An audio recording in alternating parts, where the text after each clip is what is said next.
Tout incollable que je sois, je suis parfois obligée de m'incliner devant le génie des autres. Et ouais, c'est comme ça la vie. Il y a des gens balèzes auprès de qui on fait pas le malin. Excellent travail, comme d'habitude. Oui. Et aujourd'hui, on va précisément parler d'un mec vraiment très balèze. Non, en fait, c'est pas un bodybuilder dont on va parler, mais d'un type tout maigre, Neil Gaiman. Tout maigre, mais pas maigre en idée, puisque c'est l'un des auteurs de fantasy les plus prolifiques de la Terre. Et je peux vous dire que la Terre est quand même la planète du système solaire la plus prolifique en matière de fantasy. On lit peu de choses écrites par les plutoniens, faut reconnaître. Donc on se parle d'un des mecs les plus balèzes de l'univers tout entier. Né aux confins de l'abbaye Portsmouth, en Angleterre, en novembre 1960. Non, je rigole, on va pas vous faire une bio façon Wikipédia. En revanche, c'est intéressant de savoir qu'une bonne partie de la famille des Gaiman est entrée dans la scientologie, parce que la dimension religieuse, ou plutôt mystique, a une influence immense sur son travail. C'est d'ailleurs avec Good Omens et American Gods, deux séries qui parlent directement de religion, qu'il a atteint la célébrité mondiale, mais on va y revenir. Jeune, Gaiman dévorait les bouquins de Tolkien, C.S. Lewis ou Roger Zelazny. Il s'envoyait aussi des comics à gogo. Son but était d'ailleurs de devenir auteur de comics. Mortel. Donc après des années de galères, pas mal de refus de maisons d'édition et une tentative avortée de bosser dans le journalisme, Oh, d'où Jésus. il rencontre un mec qui va changer sa vie, Alan Moore. Et c'est pas n'importe qui Alan Moore, hein. C'est vraiment un mec qui peut changer votre vie. Car c'est le type qui un jour a dit « Mais tiens, si on transformait les comics en œuvres d'art et on appellerait ça des romans graphiques ?» Chose qu'il s'est empressé de faire en livrant sa propre version de Swamp Thing. Et surtout qu'il a accepté de livrer tous ses petits secrets à Gaiman pour écrire un roman graphique, en plus de le mettre en cheville avec DC Comics. Et voilà notre Neil qui publie sa version d'Orchidée Noire et qui rentre dans les petits papiers de la direction de DC aux US, laquelle lui demande de redonner un coup de jeune à The Sandman, une vieille franchise mettant en scène un genre de démon du sommeil et sa grande sœur, la mort. Deux personnages proches, allégorie directe de choses humaines. Ça vous dit rien ? C'est difficile à oublier. Parce que ça ressemble drôlement à Good Omens, de bons présages en VF. Le premier roman écrit par Gaiman avec Terry Pratchett, sorti en 1990. Et ce roman, écrit donc en même temps que Gaiman bossait sur le Sandman, a connu un immense succès, ce qui lui a valu d'être adapté quelques années plus tard en série. Ça ressemble puisque la série raconte les aventures d'Aziraphale et Rampa, un ange et un démon chargés par Dieu de préparer l'apocalypse et qui finalement vont l'empêcher. Je suppose que tu veux me parler de l'apocalypse. Oui.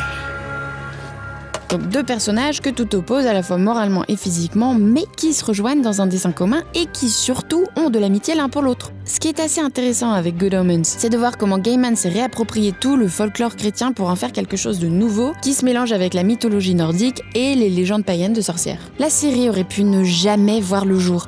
La mort de Pratchett, avec qui Gaiman avait écrit le bouquin, l'avait dissuadé de poursuivre le projet. Mais ce diable de Pratchett avait plus d'un tour dans son sac. Avant de mourir, il avait envoyé une lettre à Gaiman, lui demandant d'aller au bout de la série quoi qu'il arrive. Forcément, ça motive. La série est globalement très fidèle au roman. Il existe toutefois un certain nombre de variantes qui sont loin de dénaturer l'œuvre globale. La première, c'est l'importance donnée au personnage de l'ange Gabriel, joué par John Hamm. Bon, il faut dire que John Hamm, en plus d'être hyper connu pour avoir joué Don Draper dans Mad Men, adorait le livre, ce qui devait donner envie de lui filer plus de temps à l'écran. Au-delà de ça, la série s'efforce surtout de renforcer des éléments qui, dans le livre, étaient seulement évoqués comme le ciment d'amitié unissant l'ange et le démon. 10 000 ans de bringue. Ça fédère.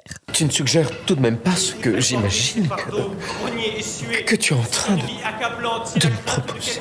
Les fans ont toutefois été tristes de la disparition d'une scène, dans le livre, le cavalier de l'Apocalypse. En débarquant sur Terre, se liait d'amitié avec des bikers qui acceptaient de former un gang avec les figures bibliques. La scène a sauté faute de budget. De manière générale, Gaiman a systématiquement refusé de faire sauter une seule idée qui venait de Pratchett. Toutes les différences entre le livre et la série sont donc basées sur des renonciations de Gaiman à ses propres idées. Sympa le mec, hein, et fidèle. Fidèle aussi à ses marottes. Dans l'inépuisable sac de connaissances qu'il a accumulé, Gaiman a une véritable expertise quant à la mythologie nordique, suffisamment du moins, pour en avoir fait un livre, Mythologie viking, sorti en 2017. Les histoires des dieux nordiques ont nourri l'histoire d'American Gods, son autre série phare également adaptée d'un de ses livres qui date, lui, de 2001. L'idée est encore, et toujours, de confronter le mysticisme à la société moderne. Dans American Gods, les anciens dieux amenés aux Amériques dans les valises des migrants successifs qui s'y sont installés s'allient pour contrer de nouveaux dieux américains, à savoir la technologie, les médias et la mondialisation.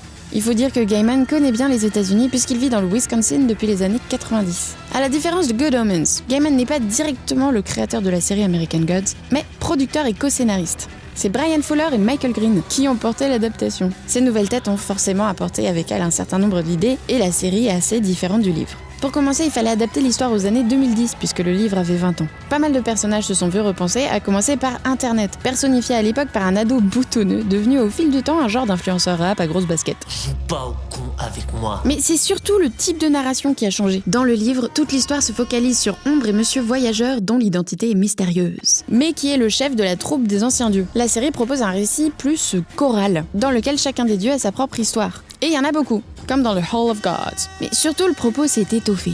Alors que l'allégorie mystique pouvait passer pour une critique du positivisme en 2001, elle s'est enrichie d'une réflexion passionnante sur l'immigration aux États-Unis, un pays entièrement peuplé désormais par des immigrés plus ou moins lointains et qui a vu son rapport aux nouvel arrivants bouleversé au cours des 20 dernières années. Pour autant, ceux qui ont aimé le bouquin aimeront la série. Certains dialogues sont retranscrits tels quels et le propos est toujours aussi intelligent. Et là, vous vous dites, tout ça c'est bien sympa, mais est-ce que c'est drôle ? Oui, c'est drôle ! Comme quand Mr. Nancy fait sa grande entrée dans la série et tient un discours aussi radical que marrant sur l'Amérique noire. Vous croyez que vous êtes des hommes comme les autres? Eh bien, messieurs, j'ai l'honneur de vous faire savoir que chacun d'entre vous ici est un homme noir. Au moment même où ces fils de pute de Hollandais ont débarqué en disant qu'ils étaient blancs, vous êtes devenus noirs.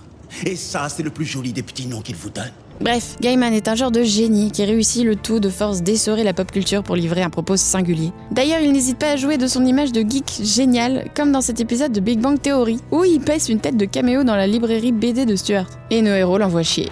Le marteau de Thor est une arme très puissante qui est composée du métal enchanté indestructible Uru. Oui, cela dit, je pense que c'est la magie qui est puissante, mais merci d'avoir participé. Voilà. Bref, alors que la 3e saison d'American Gods devrait arriver en janvier 2021 sur Prime Video, on n'a pas fini d'entendre parler de Neil Gaiman. Et il vaudrait mieux commencer à apprendre à prononcer son nom correctement, sinon on passera pour des débiles.